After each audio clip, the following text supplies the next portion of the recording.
Military is reportedly buying up location data from apps specifically targeting Muslim people. The online magazine behind the report says the move's particularly disturbing, given the Pentagon's history in the region.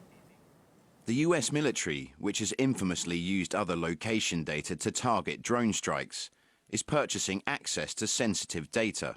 Many of the users of apps involved in the data supply chain are Muslim, which is notable considering that the United States has waged a decades-long war on predominantly Muslim terror groups in the Middle East and has killed hundreds of thousands of civilians during its military operations. Motherboard does not know of any specific operations in which this type of app-based location data has been used by the US military.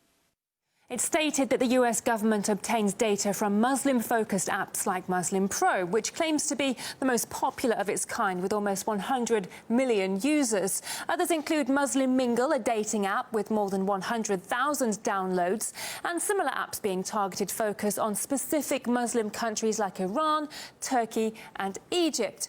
Now, more general apps are on the list too, among them a step counter, a job site and a weather forecaster.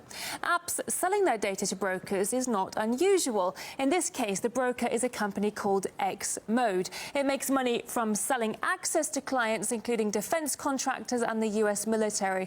But X-Mode insists the company has noble ambitions. X-Mode licenses its data panel to a small number of technology companies that may work with government military services, but our work with such contractors is international and primarily focused on 3 use cases: counter-terrorism, cybersecurity, and predicting future COVID-19 hotspots. An American military spokesperson reacted to the report, maintaining the Pentagon protects the privacy of US citizens. However, some apps still want to know who the brokers are selling their data to. Since the report was published, the Muslim Pro app has reportedly broken ties with X-Mode and launched a probe. International relations professor Jamal Wakim says this is all about US domestic politics.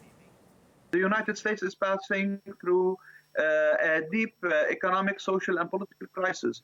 And part of exporting the crisis, not to lay the blame on themselves, on the establishment for reaching this outcome, is to what we call in political science to export the crisis, which is to blame it on an outsider, not on an insider. And in this case, the Muslim countries and the Muslim world would serve, and the Muslim community inside the United States would serve as a justification for the crisis. And of course, it would also justify any interventionist policy